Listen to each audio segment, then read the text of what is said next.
we set out with an initial goal. We want to be able to leave our 9 to 5. We're delaying leaving our 9 to 5 if you go buy Bitcoin, if you go buy the shiny object, if you go hire another guru on top of the guru you already hired, right? If you go seeking out education in 10, 15 different places, buy 15 different courses, you're delaying the initial goal.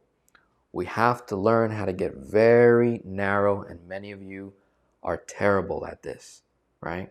You're really, really bad, and that's okay. Why? We become aware. Oh, I'm not so good at this. I now have awareness. My breakthrough moment is when I can consistently stick to one thing and make that the main thing. You're going to have a breakthrough and realize, oh my goodness, what I was doing before was absolutely not working. Even though this took longer, in the now, what you have to do is actually compare what you were doing the last 3 to 5 years. And if this took 9 months, you could say that this absolutely went much faster than 3 to 5 years. But many of us don't run that math. We don't know how to run the math on history versus present. You're presently taking the next 9 months. That sounds like a long time, but you've been in debt. You've been at your 9 to 5 for 10, 15 years. And you're telling me in 9 months, potentially by running all the math here, that we can get out of that in 9 months? And the only way to do it is if I don't buy the Bitcoin, if I don't invest in AMC, GameStop, if I don't go with that real estate opportunity that just fell in my lap, if I don't do this side hustle real quick, like boom, stay right here, stay narrow, stay focused, big things can happen, big things, big things. So any and all profits, me personally, I'm just stacking that, keeping that in the business account, saved. I don't care what it's earning. It's just parked. The initial goal is to pay off whatever debt I incurred on the business so that I don't stack that and start creating more interest and creating another payment. I don't want that. I want to remove it. This needs to be a debt-free business. My business is separate from my personal.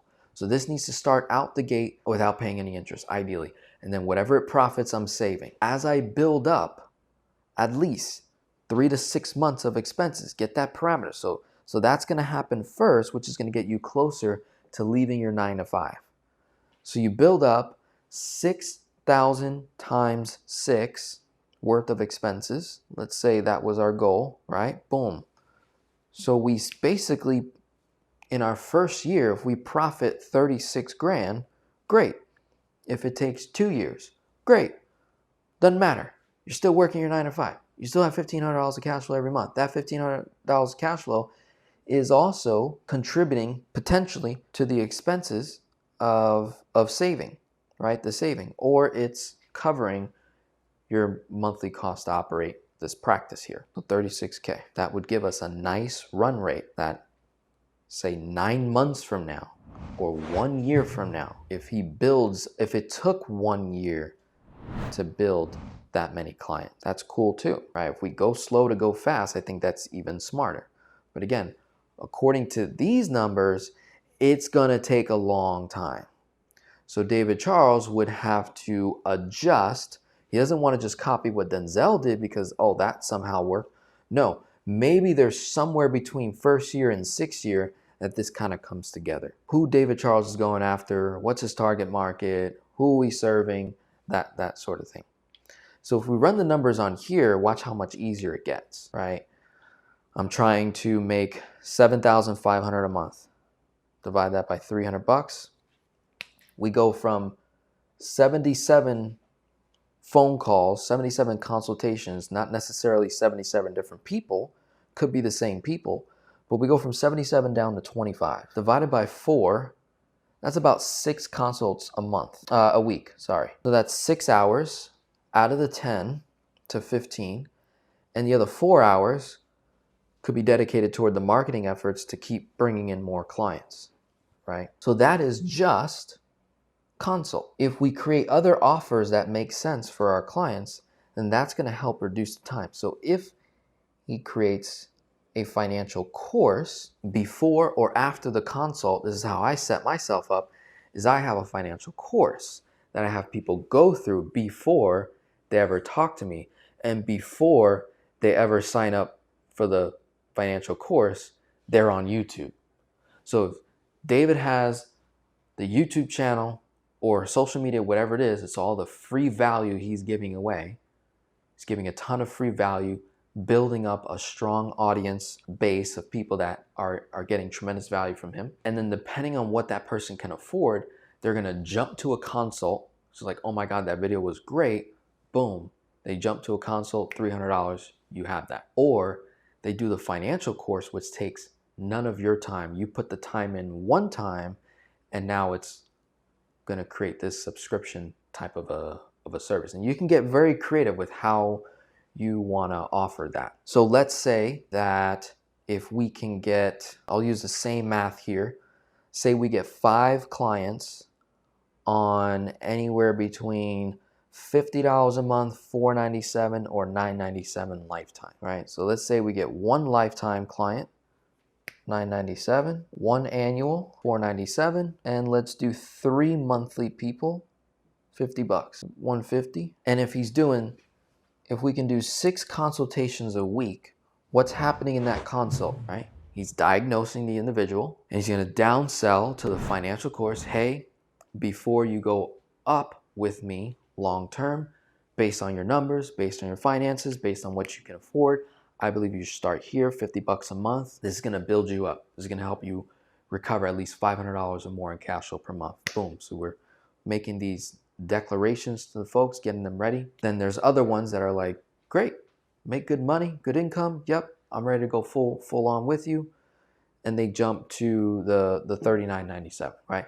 So that's how you're operating your financial coaching practices. You're having your consults, you're diagnosing, giving people the action steps, right? The next offer, the next place you want them to essentially go. Let's say we get 1 of the 25, 1 at $3,997, and let's get 1 in a boot camp, right? So now that we have more offers and the pricing is higher, let's see how these numbers turn out. Okay, so at $997 lifetime, $497 annual, we got 3 people at $150, then we got 1 at $3,997 and 1 at $1,997. Look at that, came out perfect. $7,638. That's 1, 2, 3, 4, 7 clients. So I didn't even have to do 25 calls that month. Now it's just 7 clients. At just 7 clients, giving them 10 to 15 hours a week of my time. Could those other clients that were 497s, 50s, 2000s, can they eventually come to the full program? Absolutely. So you're increasing the lifetime value of just those 7 clients. So again, Charles, the number may not be here. You may be overpricing yourself, right? Potentially. So maybe somewhere in the middle between first year and 6th year, or you might be bold and say, yeah, well, Denzel, I got 20 years of experience, right? So again, you cannot compare me to you. You just want to use my experience as some kind of a template, right? And then maybe you're listening to someone else and you compare these different templates, but you don't want to compare your capabilities to my capabilities, because we're totally different people. We're 2 totally different people, right, David? So we don't want to do that. You do want to compare structure to structure. That's cool, because structures can be duplicated, right? Systems can be duplicated. But your unique capabilities, your unique talent, skills, you want to take the time to really put a strong valuation on that, then deliver it to the marketplace. Now, if the marketplace does not respond, you pivot. You either decrease pricing. If you get an overwhelming response, guess what? Now you're in high demand. You're going to need to increase your pricing so that your quality of service does not go down, especially when you're initially a one-man show. So you don't want to make that early mistake. I made that early mistake in my first year. Everybody, I was doing consults, and I had tons of people sign up at $7 a month, and the people were buying $997 like it was hotcakes. But I got to a point where I had too many clients. So I had to get to a point where I had to close the doors for a period of time to actually reorganize, restructure. Okay, how am I going to work this? What makes sense? Nowadays, I have more I have a bigger audience now, more people than ever before reaching out, but I actually only serve a certain amount of people every single year, and I'm able to live the lifestyle that I'm after, the vision, the financial vision that I have for my life, and I'm able to serve these specific clients at the highest level because they're not having to be so constrained with the amount of time that they have with me. I'm able to give it my all with each and every client that I serve because of the way I structure this. And that only came with 6 years of doing this, right? So again, we know that this is really difficult according to the 10 to 15 hours a week that David has in this particular example. And we also see here that this is very, way easier, way simpler with these pricing, but is now just a matter of, will people hire him at that rate, right? He would have to build the credibility and authority and influence however long that may take, right? So maybe he falls somewhere, maybe it's $150 an hour, maybe it's $200 an hour, right, for consults. And then instead of a $50 course, maybe he's got a $25 course, or maybe he goes a little bit higher, right? And it just adds more value. We get very creative to basically create the income that you want based on the amount of clients you want to serve.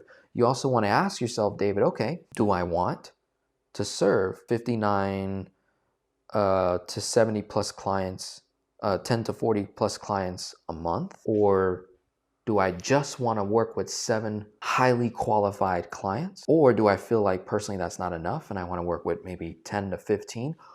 A good parameter here is to figure out how many people do you want to serve that you believe you can serve at the highest level, right, of service, and reverse engineer back your time. How much hours does it take to serve one individual, right, per month? And how much money do we need to bring in to get to that number that you're trying to get to? Okay? So powerful stuff here.